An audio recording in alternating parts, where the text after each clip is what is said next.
ಯಳಂದೂರು ಸಂಘದ ವಕೀಲರ ಸಂಘದ ಎಲ್ಲ ಪದಾಧಿಕಾರಿಗಳು ಮತ್ತು ಸಂಘದ ಸದಸ್ಯರು ಇನಾನಿಮಸ್ ಆಗಿ ಸಂಘದ ಪದಾಧಿಕಾರಿಗಳನ್ನ ಆಯ್ಕೆ ಮಾಡಿದ್ದಾರೆ.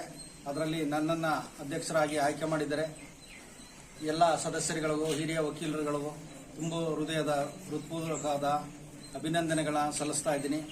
ಎಸ್ಪೆಷಲಿ ಈ ಒಂದು ದಿನ ಬರಲಿಕ್ಕೆ ಕಾರಣ ನಮ್ಮ CSR ಮತ್ತು NK ಅವರು ಪರೋಕ್ಷವಾಗಿ ಅವರು ನಮಗೆ ಸಹಾಯ ಮಾಡಿದ್ದಾರೆ. ಹಾಗಾಗಿ ಅವರಿಗೆ ಧನ್ಯವಾದಗಳನ್ನು ತಲುಪಿಸ್ತಾ ಇದ್ದೀನಿ. ಹಾಗೂ ಎಲ್ಲ ಸದಸ್ಯರುಗಳು ಕೂಡ ಧನ್ಯವಾದಗಳನ್ನ ಅರ್ಪಿಸ್ತಾ ಇದ್ದೀನಿ.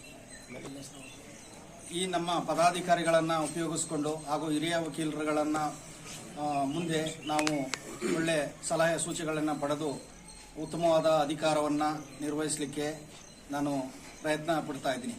ನಮ್ಮ ವಕೀಲರ ಸಂಘದಿಂದ ಎಲ್ಲ ನನಗೆ ಎಲೆಕ್ಷನ್ ಥರನೇ ಮಾಡಿದ್ರು.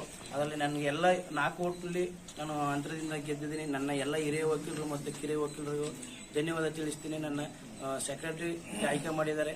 ಏನು ನಾವು ಈಗ ಪ್ರಮಾಣ ವಚನ ಬೋಧಿಸ್ತು ಅದೇ ರೀತಿಯಾಗಿ ನಾನು ಕೆಲಸ ಕಾರ್ಯಗಳನ್ನು ಮಾಡ್ಕೊಳ್ತೀನಿ ಅಂತ ಹೇಳಕ್ಕೆ ಇಷ್ಟಪಡ್ತೀನಿ. ಯಳಂದೂರು ವಕೀಲರ ಸಂಘದಲ್ಲಿ ಪ್ರಸ್ತುತ ನಾನು ಉಪಾಧ್ಯಕ್ಷನಾಗಿ ಆಯ್ಕೆಯಾಗಿದ್ದೇನೆ. ಈ ನನ್ನ ಉಪಾಧ್ಯಕ್ಷನ ಆಯ್ಕೆ ಮಾಡೋ ಅವಿರೋಧವಾಗಿ ಆಯ್ಕೆಯಾಗಿದ್ದೇನೆ. ನನ್ನ ವಂದನೆಗಳನ್ನು ನನ್ನ ಸಂಘದ ಎಲ್ಲ ಸರ್ವ ಸದಸ್ಯರನ್ನು ತಿಳಿಸ್ತಿದ್ದೀನಿ. ನಾವು ಏನು ಕಮಿಟಿ ಇದೀವಿ, ಅಧ್ಯಕ್ಷರು, ಉಪಾಧ್ಯಕ್ಷರು, ಸೆಕ್ರೆಟರಿ ಏನು ಕಮಿಟಿಗಳಿದ್ದೀರಿ, ನಾವೆಲ್ಲ ಕಾನೂನುಬದ್ಧವಾಗಿ ಸೌಹಾರ್ದತೆಯಿಂದ ಎಲ್ಲ ಕೆಲಸಗಳನ್ನು ಸುಗಮವಾಗಿ ನಡೆಸ್ಕೊಂಡು ಹೋಗ್ತೀವಿ ಅಂತ ಹೇಳಿ ನಾವು ಇದನ್ನು ಹೇಳಿ